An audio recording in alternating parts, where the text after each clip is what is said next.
Dear MTV, I am not going to apologize for being a white guy. I mean, look, I had no control over being a guy or being white. It just happened. Why should I apologize for something that I had absolutely no control over? Come to think of it, why should I be proud of something I had absolutely no control over? You know, like white pride, black pride, all that mess. That's just another technique that the left uses to try to divide us along racial lines for political purposes. You see, I don't run around exclaiming my white pride. Why should anyone run around exclaiming their black pride? Why should you be proud of something you had nothing to do with? That's like saying, I'm proud to have a butt crack. I mean, everybody has a butt crack. I mean absolutely no disrespect whatsoever to any poor, unfortunate individuals who may have been born without a butt crack.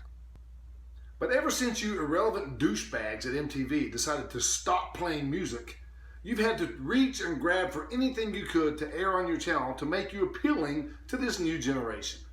So you guys decide to air this little infomercial bashing white men. Now, in my opinion, this white male bashing is little more than retribution from you on the left for the election of Donald Trump. You know, because you guys blame us white guys for voting for Trump, as if no other gender or race voted for Donald Trump except for us white guys.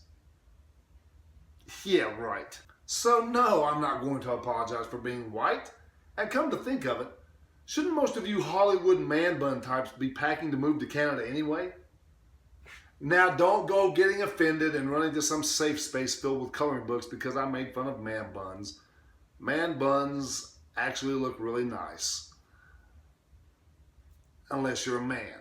And speaking of moving, I heard Cuba just recently had a high-level government position open up. But some of you may prefer to go somewhere like Germany, whose open border policy and denial of Islamic radicalization has made them more vulnerable. You know, the same thing you guys are trying to do to America? You know, the same Germany that was once home to the Nazis, that whites and blacks worked together to help defeat back in World War II? Oh, you've probably never heard of the Greatest Generation, have you? But back to my original point. Why is it that the people who claim to be for equality and against racism are the same people who typically try to divide us and separate us along racial lines for political purposes? Look, your gal lost. You're still emotional over it. I get it. But let's not pretend like this is the first time she's lost. I mean, she couldn't even hold down the #1 position as Bill's favorite woman in the White House. So to all of you LA culture, tampon snubbing feminist warriors who hate me simply because I was born with an extra appendage, just chill out. I mean, take up crocheting. Learn to bake a pie. For God's sake, maybe sign up for charm classes or watch makeup tutorials on YouTube or something. You never know. Maybe someday you might actually be able to trick a man into finding you attractive. And to the rest of you brain-raped left coast beta males out there, let me mansplain this to you. I don't have black friends. Oh, guess what? I also don't have white friends. You know why? Because I just have friends. Some of those friends happen to be white. Some of those friends happen to be black.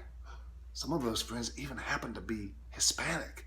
You see, my requirements for friendship have nothing at all to do with race and everything to do with how you treat me, how you treat others, and what's in here.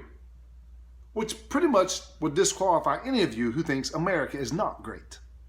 So to wrap this up, let's get one thing clear. I have never attempted to burn down my city or loot businesses. I have never blocked traffic. I've never once requested time off of work or class because I didn't get my own way. Oh, and you know what? I also don't use the N-word. You know, the same N-word used by almost every rapper on the face of the planet. Of course, I'm sure dropping the ER at the end of that word and adding an A would make it much more pleasant to the ears of someone like Dr. Martin Luther King Jr., God rest his soul. So let me wrap this up for the politically correct, morally derelict MTV generation, or rather, post-music MTV generation. I've said my piece, and I fully support MTV's right to air any stupid thing they choose to air. Because this is one white guy who proudly wore the uniform of the United States of America, along with people of every other race. And I fully support the First Amendment rights of every person, regardless of race or gender. Now, I'm going to go eat some crackers.